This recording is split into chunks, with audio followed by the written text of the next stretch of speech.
다음 질문에 솔직하게 예, 아니요로 대답해 보세요.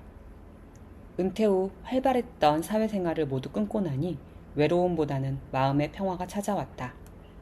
특정 스포츠팀이나 모교, 소속된 종교나 회사 등에 딱히 애착이 없다.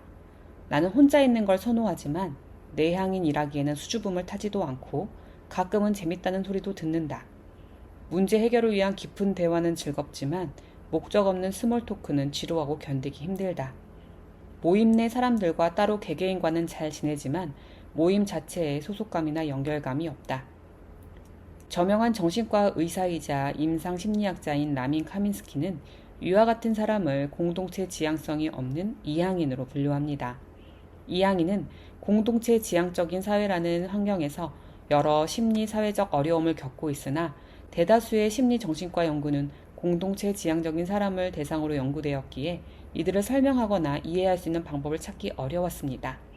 카민스키는 이렇게 소외되어 있던 이항인을 사회의 주류인 공동체 지향인과 구분하여 설명하고 이해하고자 합니다. 인류는 참여를 중요시하는 문화 속에 살고 있습니다. 아직 사회적 규범을 이해할 능력이 생기기도 전에 어딘가에 소속되어야 한다는 욕구를 배우고 공동체의 기대에 신속히 자신을 맞추도록 길러지죠. 집단에 동화되는 능력은 건강한 사회 정서적 발달을 위한 전제 조건으로 여겨지며 그 관계망에 끼지 않는 선택지는 사실상 존재하지 않습니다. 이러한 무리에 속하려는 욕구는 사춘기 초기에 한층 더 커지게 되는데요. 이 시기에 우리는 집단을 무시하면 불행해지고 집단에 순응하면 사회적 보상을 얻는다는 사실을 깨닫게 됩니다. 그렇게 인기와 사회적 인정을 향한 욕망은 삶 전체를 지배합니다. 하지만 이런 유도된 소속감은 성인가 되면 점차 약해지는데요. 학교 교실이나 기숙사처럼 자연스럽게 집단이 형성되지 않기 때문입니다. 그 대신 우리는 직업과 관련된 조직이나 정치적인 정당, 종교 또는 특정 이념을 공유하는 집단에 합류하는 노력을 기울이도록 사회적 압력을 받습니다. 특히 은퇴 시기가 되면 공동체 지향인들에게는 소속감이 더욱 절실해지게 됩니다. 집단이 주는 사회적 지지는 나이가 들면서 삶의 덧없음에서 오는 불안과 점점 깊어지는 죽음과 고독에 대한 자각을 견디게 해주기 때문이죠. 하지만 이항인들에게는 그렇지 않습니다. 그들은 나이가 들어감에 따른 불안과 고독의 상황에서조차도 집단과 진정한 일체감과 위로를 느끼지 못합니다. 그래서 나이가 들수록 공동체 지향적인 삶의 여러 원칙들을 지키고자 하는 동기를 잃게 되죠. 예컨대 칠순이나 팔순, 결혼식이나 장례식에는 반드시 많은 사람이 공개적으로 모여야 한다는 통념, 다수의 의견이 대체로 옳다는 믿음 등에 저항하게 됩니다. 카민스키가 치료한 한 여성의 사례를 살펴보겠습니다. 이 여성은 폭력적인 남편과 양육권 분쟁 중이었는데 변호사와 친구, 가족들은 누가 봐도 그녀가 옳다면서 끝까지 싸울 것을 종용했습니다. 하지만 이 여성은 싸움 자체가 자신을 갉아먹고 있다며 소송을 포기하는 선택을 했습니다. 이 여성을 라민스키는 지지해 주었는데요. 라민스키는 이 여성이 이항인이라고 판단했고 이항인에게는 우선순위 목록에 마음의 평화가 늘 높은 자리를 차지하고 있기 때문입니다. 그들은 갈등과 대립을 뼛속 깊이 혐오합니다. 굴복하기보다는 애초에 싸움에 끼어들지 않기를 택하는 거죠. 경쟁심이 없어서 이기고 지는 것은 그들에게 중요하지 않습니다. 이항인은 결코 사람들을 싫어하지 않습니다. 오히려 그들에게 사람은 매력적인 존재죠. 여럿이 함께하는 활동에서 느끼는 즐거움이나 공동체 지향인들이 편안해하는 다정한 분위기는 이해하지 못합니다. 그럼에도 불구하고 아주 가까운 친구 한두 명, 그리고 평생 파트너 한 명이면 인간관계에 대한 욕구를 충족할 수 있습니다. 이항인은 호기심이 많고 다정한 편이라 비교적 짧은 만남에서도 사람들과 깊은 대화를 나눌 수 있습니다. 사실 이것이 그들이 아는 유일한 소통 방식입니다. 그런 까닭에 이항인들은 스몰 토크를 견디지 못합니다. 이항인들이 선호하는 대화 상대는 잡담을 건너뛰고 함께 깊이 있는 이야기로 곧장 뛰어드는 사람입니다. 하지만 이 깊은 대화를 나눴다고 해서 반드시 깊은 관계로 발전시켜야 한다고 생각하지는 않습니다. 대화는 그 자체로 의견과 관점을 진솔하게 주고받는 일로도 충분히 즐길 수 있다고 여기기 때문이죠. 공동체 지향인은 우리가 모두 같은 방식으로 사랑하고 같은 방식으로 미워하고 같은 대상을 두려워하며 같은 감정을 느낀다고 믿죠. 하지만 모든 사람이 같다고 가정한다면 상대방이 겪고 있는 일을 제대로 헤아릴 수 있는 능력을 잃게 돼서 더 깊은 차원의 공감에 도달할 수 없게 됩니다. 공동체 지향인에게는 그런 수준의 공감이 매우 어렵지만 이향인에게는 지극히 자연스럽습니다. 이향인은 결코 내가 당신의 입장이라면 어떻게 할까를 상상하지 않습니다. 대신 당신이라면 어떻게 할까를 그려보죠. 즉 그들은 당신의 시선으로 당신의 상황을 바라봅니다. 다른 사람의 관점을 자신의 것과 분리할 수 있는 이런 능력은 이향인들이 왜 근본적으로 선입견 없는 태도를 보이는지도 잘 설명해 줍니다. 공감의 실패는 흔히 누군가의 선택이나 행동을 보고 내가 저 상황이었다면 더 잘 해결했을 텐데 라는 생각에서 비롯됩니다. 그 결과 우리는 진정으로 상대방의 관점에서 세상을 바라보지 못합니다. 그런 이유로 판단이나 편견 없이 상대방의 내적 현실에 반응할 수 있는 이향인의 이런 능력이 오히려 높은 수준의 공감적 통찰력을 만들어내는 것입니다. 공동체 지향인은 집단 안에 있을 때 블루투스 현상이라 이름 붙인 현상을 자동으로 경험하게 됩니다. 이는 일정한 범위 안에 있는 누구와도 신호를 주고받을 수 있는 능력을 말하는데요.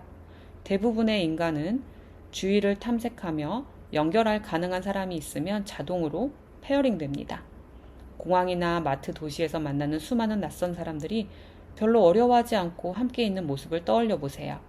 적어도 일상적이고 평범한 상황에서는 아무도 주변 사람들은 의식적으로 신경 쓰지 않습니다. 그런데도 사람들은 서로 아는 사이이든 모르는 사이이든 함께 있을 때면 자동적으로 작동하는 일종의 무의식적 협력 시스템에 따라 움직이며 사회적 조화를 만들어냅니다. 하지만 이양이는 주변 집단과 이런 종류의 무의식적 연결을 만들어내지 못합니다. 공동체 지향인들처럼 집단의 뒤엉킨 생각들을 바로 읽어낼 수 없는 이양이는 눈앞에 보이는 모든 사람에게 관심을 기울일 수밖에 없습니다. 그 만남이 친밀하지 않고 잠깐뿐이며 서로를 잘 모르는 사이더라도 말입니다. 바로 여기서 그들이 지닌 맞춤형 공감 능력이 빛을 발할 수 있습니다. 이양이는 일반적인 방법과는 다른 방식의 삶을 설계해야 합니다. 사실 다양한 문제 상황을 다루는 심리치료의 주된 목적은 자기 자신과 편안해지는 방법, 그리고 주변 환경 속에서 편안해지는 방법을 찾도록 돕는 것이죠. 공동체 지향인들에게는 이 두 가지 목표가 대체로 조화를 이루며 효과적입니다. 자기 자신에 대해 편안해지면 환경 속에서도 편안해지고 그 반대도 마찬가지죠. 하지만 이양인의 경우는 두 영역이 종종 따로 움직입니다. 진정한 자신을 받아들여 더 편안해질수록 사회적 환경에서는 오히려 더 불편해지는 것입니다. 참여형 인간을 중심으로 설계된 사회에서 이양이 진정한 편안함을 느끼기란 거의 불가능합니다. 그러므로 이양이는 억지로 사회화할 것이 아니라 개인적, 정서적 안정감을 다루는 방식으로 심리를 다루어야 합니다. 그래서 이양인에게는 진부한 말로 여겨지는 있는 그대로의 당신도 괜찮다를 받아들이는 일이 중대한 전환점이 됩니다. 행복해지기 위해 억지로 다른 사람이 되려고 애쓸 필요가 없다는 깨달음을 얻는 순간, 이양인은 자신을 괴롭히는 일에서 벗어날 자유를 스스로에게 허락합니다. 그리고 그 결과 진정한 자아가 활짝 피어납니다. 이들은 개별적 관계 속에서 훨씬 더 끈끈하게 연결되는 법을 배우고 친밀감을 느끼는 이들과 한층 깊고 다정한 관계를 누리게 되죠. 세상이 본래 집단 참여자들을 위해 설계된 곳일지라도 참여가 행복의 필수 조건은 아니라는 사실을 받아들이게 되는 것입니다. 이양인에게는 공동체적 여가 활동, 예를 들어 운동 수업에 참여하거나 동창회에 가거나 크루즈 여행을 가는 일은 일종의 고문에 가깝습니다. 불필요한 사회적 모임에서 벗어나면 어떤 대가를 치를 것이라는 믿음은 사실 대부분 그저 우리 머릿속에서 만들어낸 환상일 뿐입니다. 사회적으로 당연히 해야 하는 일은 생각보다 별로 없습니다. 참석하지 않았을 때 벌어지는 최악의 상황을 가정해 보세요. 몇몇 사람들이 당신의 비사교성에 대해 수군거리는 정도일 것입니다. 하지만 그것은 감수해야 합니다. 어차피 수군거리는 몇 명이야말로 당신이 피하고 싶었던 사람들일 거니까요. 따라서 모든 사람에게 좋은 사람이 되려고 애쓰기보다 자신의 모습을 이해해주는 몇 사람과 깊은 신뢰를 쌓는 것이 더 행복한 삶으로 이어집니다. 이는 사회를 거부하는 것이 아니라 자신에게 맞는 방식으로 연결되는 삶입니다.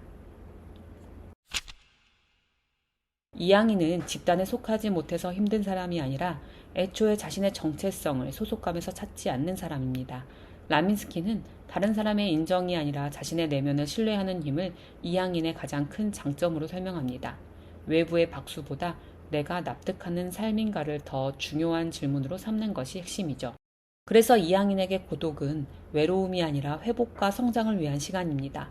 혼자 책을 읽고 생각을 정리하고 창작하거나 배우는 시간을 통해 오히려 에너지를 얻습니다. 그래서 다른 사람들처럼 끊임없이 사람들과 연결되어 있어야 한다는 압박을 받을 필요는 없습니다. 대부분의 이양인에게 인생 후반부는 평온하고 만족스러운 시간이 됩니다. 심각한 병에 걸리지 않는 한 그들은 자신의 필요에 맞춰 삶을 갖고 왔고 내면 세계를 풍요롭게 키워왔으며 진정으로 소유할 수 있는 유일한 자산인 즐거운 기억을 만드는데 힘써왔기 때문입니다. 많은 노인은 삶의 끝에서 죽음을 두려워하면서도 죽게 해달라고 애원할 만큼 비참한 지경에 이릅니다. 하지만 이양인으로 판단되는 93세 한 할머니는 대부분의 노인과는 달랐다고 하는데요. 난 예전부터 좋아하던 것들을 즐기고 있어요. 꽃과 커피, 저녁 노을을 바라보는 것, 산책이죠. 난 언제나 나 자신을 위해 살아왔어요. 이제 후회 없이 나 자신을 위해 죽을 거예요. 나에게 죽음은 이치에 맞는 일이에요. 그래서 난 최대한 준비된 상태로 여기까지 왔답니다. 난 나만의 삶을 살았고 그 삶이 자랑스러워요. 이제 나만의 죽음을 맞이할 거예요. 라고 이야기했다고 합니다.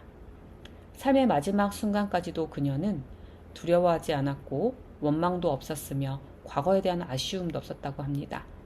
살면서 마음의 평화를 누린 자만이 죽을 때도 평화롭게 떠날 수 있습니다. 당신은 당신 스스로 사랑하기로 아니면 최소한 있는 그대로의 자신을 받아들이기로 선택할 수 있습니다. 결국 당신이 온전히 소유하는 것은 당신의 마음뿐이죠. 그 누구도 그것을 빼앗을 수 없으며 나이 들어 끝을 마주하는 그날까지 변함없이 당신 곁에 머무르는 것도 당신의 마음뿐입니다. 그리고 이를 온전히 이해할 때 비로소 깊은 평화가 찾아올 것입니다. 오늘은 이항인이라는 책을 통해 세상의 중심에서 세상의 바깥을 바라보는 사람들에 대해 알아봤습니다. 개인적으로 저는 90% 이상이 저와 일치했는데요. 그래서 저에게는 이 책이 따뜻한 위로와 격려가 되어 주었습니다. 저와 같은 이런 성향을 가진 분에게 도움이 되겠다는 생각이 들어 영상을 제작해 봤는데요. 궁금하신 분은 꼭 책을 한번 읽어보시기를 권장합니다. 감사합니다.